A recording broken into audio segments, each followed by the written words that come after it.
Ito po ang sinasabi na pinakaunang maritime museum na itinatag po noong 2012. Ang purpose po ng museum natin ay para po mai-promote ang maritime history at para po isabihin sa lahat ang kwento ng ating mga Filipino seafarers sa lahat po ng Pilipino. Ang kasaysayan po ng mga Filipino seafarers traces back as early Philippine history. Hindi po alam ng marami na meron na pong mga Pilipinong manlalayag na naninilbihan po sa mga karatig nating bayan sa Timog Silangang Asya. Lalo pa po itong lumawak noong panahon po ng mga Kastila kung saan tayo pong mga Pilipino ang nanilbihan po bilang mga seafarers sa mga galleon ship na bumabaybay po o dumadaan sa buong Pacific Ocean.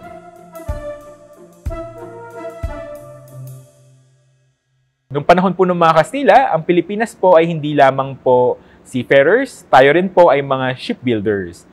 Lingid po sa halaman ng marami, tayo po mga Pilipino ang gumagawa rin ng mga galleon ship. Bukod pa po rito, tayo rin po ang nagpapaandar at nagpapatakbo ng mga galleon ship po.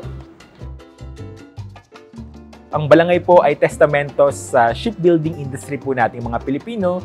Ang balangay po as a boat, hindi po siya gumagamit ng pako. Ginagawa po natin siya through an interlahing planks of wood na may butas at hinahabi po ito. At ito po ay isang testamento na bago dumating ang mga Kastila, tayong mga Pilipino ay meron na pong kakayahan gumawa ng mga sophisticated na boat na naging dahilan kung bakit tayo po ay nakapaglayag, hindi lang po sa Pilipinas, kundi pati sa mga karatig po nating bayan. Ngayon po, tayong mga Pilipino ay meron pa rin pong robust shipbuilding industry. I think di po alam ng marami, pero ang Pilipinas po ay pang-apat sa buong mundo sa may pinakamaraming ginagawang barko po. At ito pong industriya ng paggawa po ng mga barko ay naging posible po courtesy po ng ating mga naval architects. At sila pong mga naval architects natin ang siya pong nagdidisenyo at gumagawa po ng mga barko po para sa ating bansa po at sa ibang bansa. At ngayon po, yung modern Filipino seafarers, nagsimula po ito around 70s and 80s. Kung saan marami pong Pilipino ang naghanap ng trabaho sa ibang bansa at isa nga po sa mga trabaho na may malaking sahod or compensation ay ang mga seafarers. Kung kaya po marami pong naengganyo na mga Pilipino na magtrabaho dito at yun po ang naging dahilan kung bakit marami po tayong Pilipino ngayon na nagtatrabaho po sa karagatan. Ang advent po ng OFWs was not by accident, rather it was also by design. So it started po around 70s and 80s. So marami po tayong economic challenges that we encountered during the post-war period. And one of the solutions that was seen by our government is to send Filipinos abroad para po magkaroon sila ng trabaho doon at higit po sa lahat, makapagpadala po ng mga dollars po na kailangan natin sa bansa po natin. Hindi lang po sa lupa tayong mga Pilipino nagkalat, pati po sa karagatan, nagkalat din po tayong mga Pilipino. Bawat barko, maaari pong malaki ang pagkakataon na meron po kayong makahalubilo pong Pilipino rin po doon.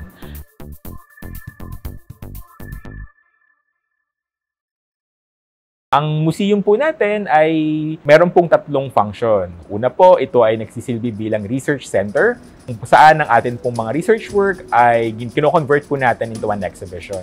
Bukod pa po rito, ang museum po natin ay nagsisilbi din po bilang isang learning pedagogy. So, meron po tayong dalawang learning modality na nakita po over the years. Una po is yung traditional classroom modality.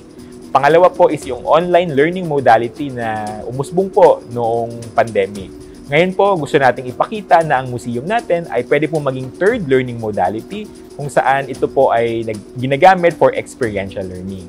Kung saan ang atin pong mga teachers ay pwede pong magturo at magpakita po ng real item na pwede pong gamitin at pag-aralan ng mga atin pong mga estudyante with an interactive manner po.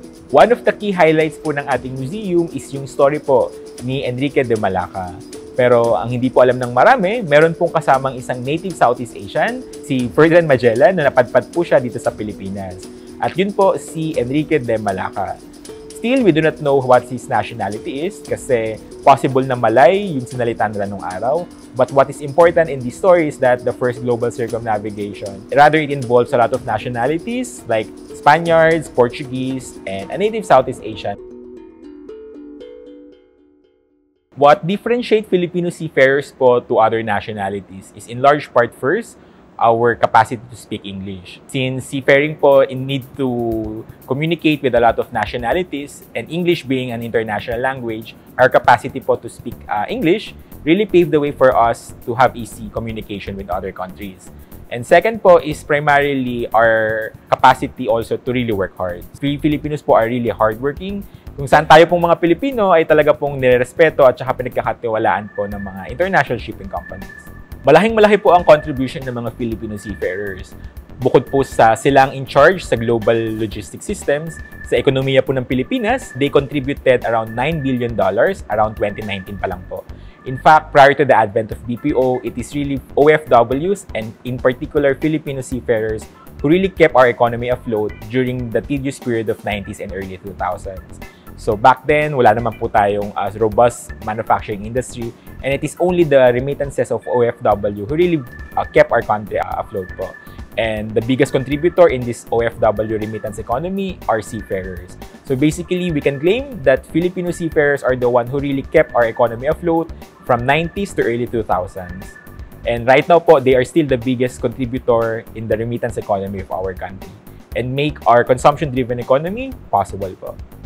Bukod pa po rito, sila po ang in charge sa global maritime economy. 90% of global trade happens through shipping. Kung wala pong Filipino seafarers, wala pong global trade, at kung wala pong global economy. Ganong kahalaga po tayong mga Pilipino sa global economy po. So ngayon po, 1/4 ng global seafarers are Filipinos. And we created this museum just to tell to everybody po that we Filipinos po have always been a seafaring people. But the purpose of this museum is to tell also our students that they are the continuation of this 1,000-year maritime history of our country. That behind them is this rich maritime history and heritage, that beyond compensation is this heritage na dapat po nating pangalagaan, na tayo po mga Pilipino ay isang lahing mandaragat, through and through, that we continue up until the day po. Inaanyayaan ko po ang lahat na bumisita po dito po sa Ames Museo Maritimo. Ang atin pong museum ay matatagpuan po sa isang eskwelahan, ang Asian Institute of Maritime Studies. Tayo po ay matatagpuan dito po sa Pasay City, sa Rojas Boulevard, corner A.R. Nice Avenue, dati pong Libertad. Maaari nyo na pong i-enjoy ang ating entire content na nagko-cover po ng 6 floors.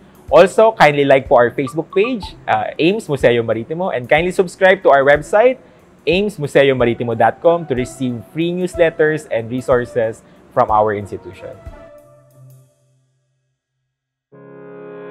Mula sa pagsasaliksik, video shoot at editing, ang Lab City ay ginagawang aming 200% effort para ibahagi sa inyo ang mga inspiring contents.